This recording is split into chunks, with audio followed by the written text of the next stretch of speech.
नमस्कार दोस्तों। तो आज का मार्केट, आज भारतीय बाज़ार कैसे रहे, उसके बारे में मैं कुछ चर्चा करने आया हूँ।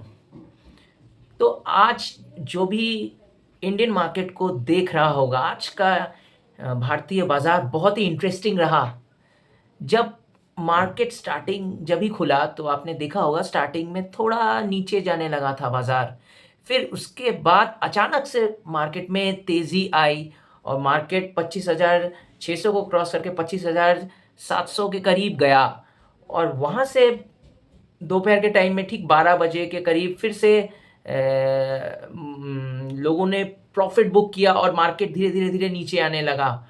फिर मार्केट अचानक से थोड़ा ऊपर गया, फिर एंड में नीचे जाके फिर धीरे-धीरे मार्केट के ख़त्म होने तक धीरे-धीरे लगभग ठीक ही गया। तो मार्केट आज काफ़ी मतलब बुल्स और बियर्स के बीच में बहुत ही अच्छा फाइट हुआ आज। तो दरअसल आज मार्केट में क्यों तेज़ी दिखी, इसका कारण क्या है? तो उसको समझते हैं। तो मार्केट में एक चीज़ है कि जो क्लियर समझ में आया, जो एफआईआईज़ ने शॉर्ट किया था, वो शॉर्ट की कवरिंग हुई, तो जिसको बोलते हैं शॉर्ट कवरिंग।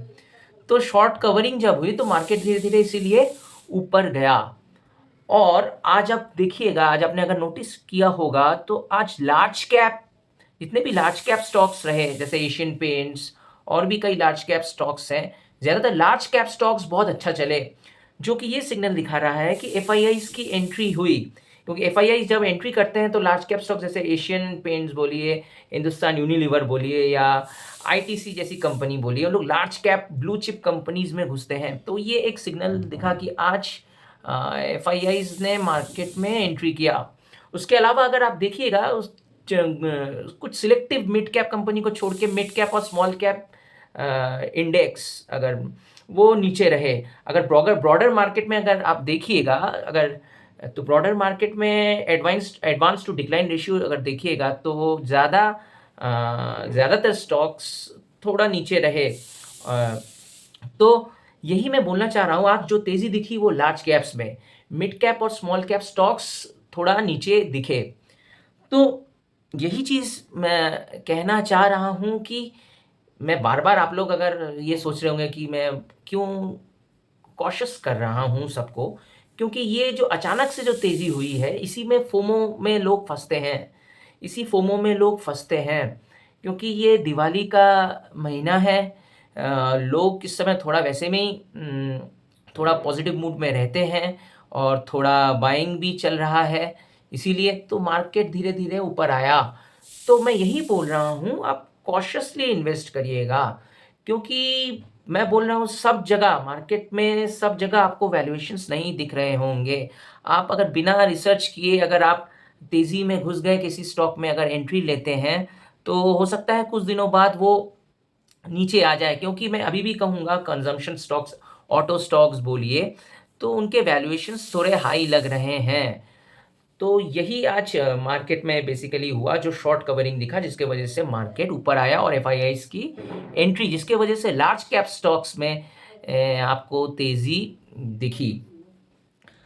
अब मैं दूसरा पार्ट आपसे जो चर्चा करने जा रहा हूँ, और ये बहुत इम्पोर्टेंट है और इसीलिए मैं आपको जितने भी इन्वेस्टर हैं, उनको मैं इसीलिए कॉशियस कर रहा हूँ। देखिए, मेन सब जगह आप लोग सुन रहे हैं, बहुत लोग ही कह रहे हैं रिसेशन आ सकता है, रिसेशन आ सकता है। देखिए, किसी को पूरी तरीके से नहीं पता, लेकिन जो सिचुएशन है इस समय, रिसेशन आने के भी चांसेस हैं। आप ऐसा मत सोचिएगा कि अरे रिसेशन आएगा नहीं, लोग तो अभी बोल रहे हैं, प्रेडिक्ट कर रहे हैं, इसीलिए रिसेशन नहीं आएगा। आपको कॉशियस रहना पड़ेगा और मैं ये भी सलाह दूँगा, आप कैश अपने पास रखिए। 25 टू 30% लगभग 20 से 25% कैश रखिए, मैं बार-बार बोल रहा हूँ। प्रॉब्लम की शुरुआत, जो प्रॉब्लम की जड़ है, रिसेशन की जो जड़ है, उसका स्टार्टिंग पॉइंट अगर होता है तो वो यूएसए से ही चालू होगा। यूएसए में क्या दिक्कत है? यूएसए में क्या दिक्कत है, जो हम लोग इतना कुछ कह रहे हैं? यूएसए में देखिए, जो मेन प्रॉब्लम है, वो है यूएस मार्केट में अब यूएसए के लोग बहुत पैसा लगा रहे हैं और ऐसा भी खबर आ रहा है डेटाज़ में जो लग रहा है यूएसए में लोग मतलब इतना फोमो में फँस गए हैं कि लोग लिवरेज में मतलब लोन्स लेकर यूएस मार्केट में इन्वेस्ट कर रहे हैं, लिवरेजिंग कर रहे हैं। तो इसीलिए सावधान रहना चाहिए। और एआई बबल की जो बात हो रही है, एआई स्टॉक्स की जो बात हो रही है, अगर आप देखिएगा यूएसए के कुछ टॉप 7 से 8 जो स्टॉक है एआई के, उनमें लास्ट 1, 2, 3 महीने में जिस हिसाब से मतलब उनके प्राइस में बढ़ोतरी हुई है, अगर आप उन 7-8 स्टॉक्स का अगर एनालिसिस करेंगे, उनके फंडामेंटल के हिसाब से, उनका जितना वैल्यूएशन होना चाहिए था, उससे कई ज़्यादा गुना वैल्यूएशन ओवर वैल्यूड हो गए हैं। तो उसमें फंडामेंटल्स के हिसाब से बहुत ज़्यादा ओवर वैल्यूड हो गए हैं वो एआई के स्टॉक्स। और दिक्कत ये है कि ये 7 से 8 जो टॉप स्टॉक्स हैं, इनका जो परसेंटेज है मेन यूएसए के मार्केट के इंडेक्स में वो 47% है। और एआई में जिस हिसाब से लोग घुस रहे हैं, एंट्री ले रहे हैं और जिस हिसाब से दाम बढ़ता जा रहा है, तो ये उनके वैल्यूएशन जिस हिसाब से ओवर वैल्यूड हो गए हैं, एक बबल फॉर्मेशन जैसा दिख रहा है, ये एक दिक्कत हो सकती है इसमें। क्योंकि अगर पास्ट की अगर बात करें, पास्ट से हमें हमेशा सीखना चाहिए। जो डॉट कॉम बबल आया था, तो वो किसमें आया था? तब इंटरनेट 99-2000 में जो डॉट कॉम बबल फॉर्म हुआ था और जिससे मार्केट क्रैश हुआ था, वो क्या हुआ था? तब इंटरनेट, उससे पहले इंटरनेट के बारे में लोगों को उतना कुछ पता नहीं था। तो उस समय जब इंटरनेट आने लग गया तो लोगों को लगा ये जो टेक्नोलॉजी है, इंटरनेट टेक्नोलॉजी, यही अपकमिंग फ्यूचर है, यही सब कुछ ग्रो करेगी, इसके ऊपर ही पूरी दुनिया टिकी हुई है।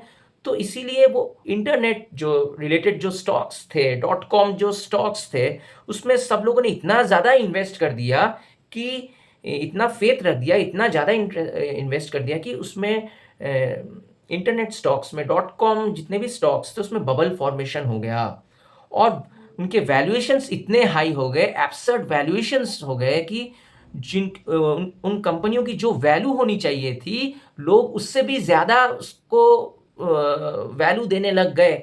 मतलब उसका जो प्राइस होना चाहिए था कंपनी के वैल्यू के हिसाब से, उससे ज़्यादा दाम बहुत ज़्यादा बढ़ गए, जिसकी वजह से बबल फॉर्मेशन हुआ। और वो बबल फाइनली जब टूटा तो बहुत ही भयंकर क्रैश आया था डॉट कॉम बबल। तो अगर इस बार भी अगर ऐसा, मैं तो कभी नहीं चाहूँगा ऐसा हो, सबका अच्छा हो, सबका भला हो, लेकिन हमको एज एन इन्वेस्टर हर स्थिति के लिए, हर सिचुएशन के हिसाब से हमको हर सिचुएशन के लिए रेडी रहना पड़ेगा। तो 35 ट्रिलियन डॉलर यूएस मार्केट में जो लगे हैं, ये 35 ट्रिलियन डॉलर मिनट भी नहीं लगेंगे कि सब उड़ जाएगा।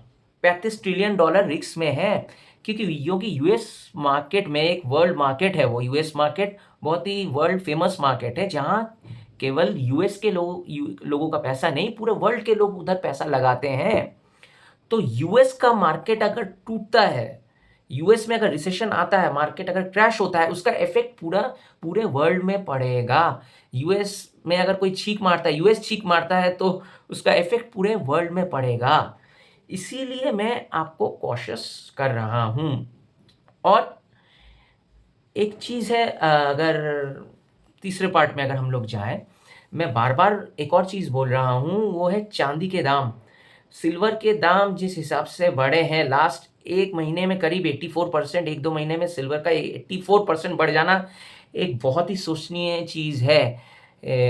तो इसीलिए मैं बोल रहा हूँ कि जिस हिसाब से सिल्वर का दाम बढ़ा है, बहुत ही जल्दी हो सकता है कि सिल्वर के प्राइसेज़ भी तेज़ी से आए, सिल्वर भी क्रैश कर सकता है। तो बहुत सोच समझ कर इन्वेस्ट करिए, क्योंकि ये जो स्थिति है बहुत ही अनसर्टेन है, क्योंकि पूरे दुनिया में ट्रेड वॉर लगा है, ग्लोबल अनसर्टेनिटी छाई हुई है। इस ट्रेड वॉर के वजह से बिजनेस भी बहुत इफेक्ट कर रहे हैं, क्योंकि ग्लोबल, मैं बार बार बोल रहा हूँ, ग्लोबल सप्लाई चेन इफेक्टेड हो रहा है वर्ल्ड का। और जिस हिसाब से वर्ल्ड के सारे देशों में डेप्थ बढ़ रहा है, अगर रिसेशन भगवान ना करे गलती से अगर आ जाता है, तो वहाँ की सरकार, कोई सरकार भी उस रिसेशन से बचने के लिए कोई जो स्कीम देगी, वो स्कीम भी नहीं दे पाएगी, क्योंकि सब देश इस समय कर्ज में डूबे हुए हैं। अगर मैं इंडिया की बात करूं, इंडिया का डेप्थ, इंडिया भी अच्छे डेप्थ में है, इंडिया पर भी बहुत कर्ज है। इसके अलावा कुछ हिडन, जिसको बोलते हैं हिडन डेप्थ में भी इंडिया डूबा हुआ है, कर्ज में डूबा हुआ है। हिडन डेप्थ मतलब मैं सॉवरेन गोल्ड बॉन्ड की बात कर रहा हूं। असल में 2015 में जो इंडियन गवर्नमेंट जब आई, इंडियन गवर्नमेंट और आरबीआई ने मिलकर जो सोचा कि देश में सब लोग गोल्ड पे इन्वेस्ट करते हैं, फिजिकल गोल्ड पे इन्वेस्ट करते हैं, जिसके वजह से हम इंडिया को बहुत इंपोर्ट करना पड़ता था। इंपोर्ट मतलब बाहर से गोल्ड लेना पड़ता था और उसमें बहुत खर्चा होता था, बहुत ज़्यादा खर्चा होता था। तो इसीलिए इंडियन गवर्नमेंट और आरबीआई ने मिलके दोनों बैठकर मीटिंग करके एक नया स्कीम लाए, सॉवरेन गोल्ड बॉन्ड, जो कि उनको लगा कि पेपरलेस बॉन्ड भी है और इसको थ्रू इंटरनेट को इजीली इसको खरीद भी सकेगा।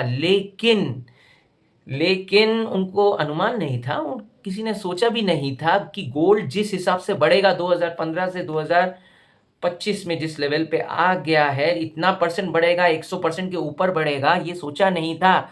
सरकार ने सोचा था कि सॉवरेन गोल्ड बॉन्ड सब लोग खरीदेंगे, सरकार को पैसा मिलेगा, वो उनके मतलब बोरोइंग टाइप का होगा और वो पैसा को सही जगह देश के डेवलपमेंट में वो लगाएंगे।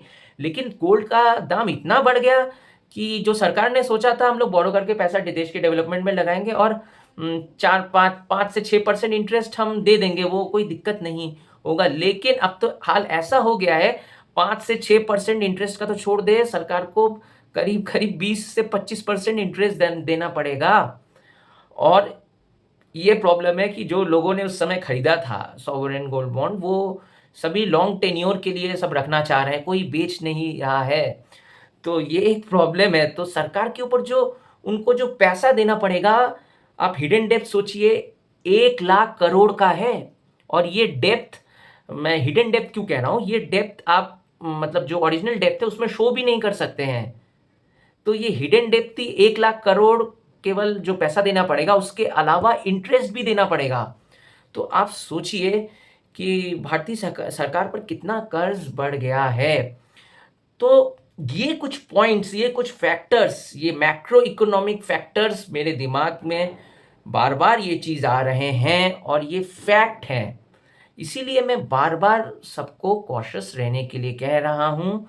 और एक और चीज़ मैं जाते जाते बोल रहा हूँ कि अपने पास 20 से 25%, 20% एटलीस्ट कैश रखिए, काम आएगा। क्योंकि बहुत लोग ही जो बड़े बड़े इन्वेस्टर हैं, आपने सुना ही होगा, उन लोग कैश में बैठे हुए हैं, उन लोग कैश लेकर बैठे हुए हैं। देखिए, अगर रिसेशन, कोई भी नहीं चाहेगा रिसेशन आए, कोई भी नहीं चाहेगा, लेकिन अगर आता है तो आपको उस सिचुएशन से डील करना आना होगा। उस समय आपके पास अगर कैश होगा, उस समय मार्केट अगर क्रैश होता है, रिसेशन के टाइम पे मार्केट क्रैश होगा, तो आपको बहुत अच्छे अच्छे स्टॉक, क्वालिटी स्टॉक इतने अच्छे भाव में मिलेंगे। अगर आप उस समय खरीद पाएंगे तो वो आपका वैल्यूएबल एंट्री होगा, आपको वैल्यू मिलेगा।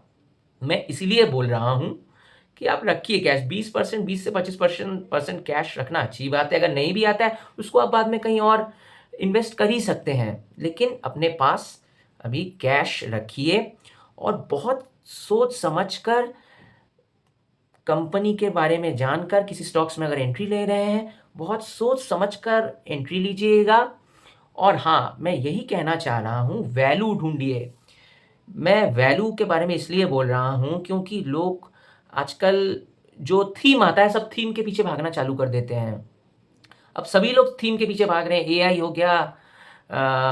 हो गया, उसके बाद कैपिटल मार्केट्स हो गया, फिनेंस हो गया, बैंक्स हो गया, सब भागे जा रहे हो। लेकिन आप कुछ पुराने ऐसे थीम भूल जा रहे हो कुछ दिन पहले, जो आप भी कह रहे थे कि अगर इंडिया ग्रो करेगा तो वो थीम भी साथ साथ ग्रो करेगा। आपको कंस्ट्रक्शन सेक्टर भूल नहीं जाना चाहिए, और कंस्ट्रक्शन में आपको वैल्यू मिल रहा है इस समय। आपको power generation, power transmission sector में भी वैल्यू मिल रहा है अभी। तो इन सब सेक्टरों में भी देखिए, वैल्यू ढूंढिए, वैल्यू ढूंढिए, कहाँ पे वैल्यू मिल रहा है। मैं हमेशा एक ही चीज़, वैल्यू इन्वेस्टिंग आप अगर कर पाते हैं सही तरीके से तो आपको जो फ्यूचर में जो प्रॉफ़िट भी मिलेगा, वो बड़ा होगा।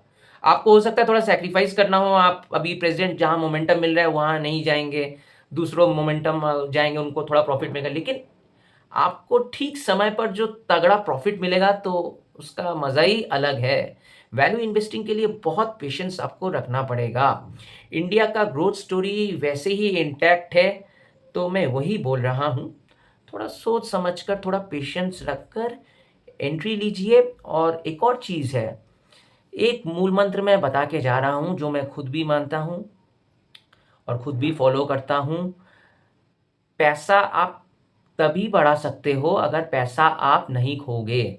सबसे पहला काम, आप लॉस बुक करना सीखें। प्रॉफ़िट बुक करने से पहले लॉस बुक करना सीखें। पैसा खोएँ मत। पैसा खोएँगे नहीं तो पैसा बढ़ेगा, अगर पैसा खोएँगे तो कभी पैसा नहीं बढ़ेगा। यही आज का मूल मंत्र मेरी तरफ से याद रखिएगा। तो आज इतना ही। मैं आपके सामने मैं डेली लाता रहूँगा जो मेरे पास इन्फॉर्मेशन मिलता रहेगा। और आपको मेरा ये वीडियो कैसा लगा ज़रूर कमेंट करके बताइएगा। आज के लिए शुभ रात्रि, गुड नाइट। बहुत अच्छा दिन, बहुत अच्छे से रात को सोइएगा। कल मिलते हैं।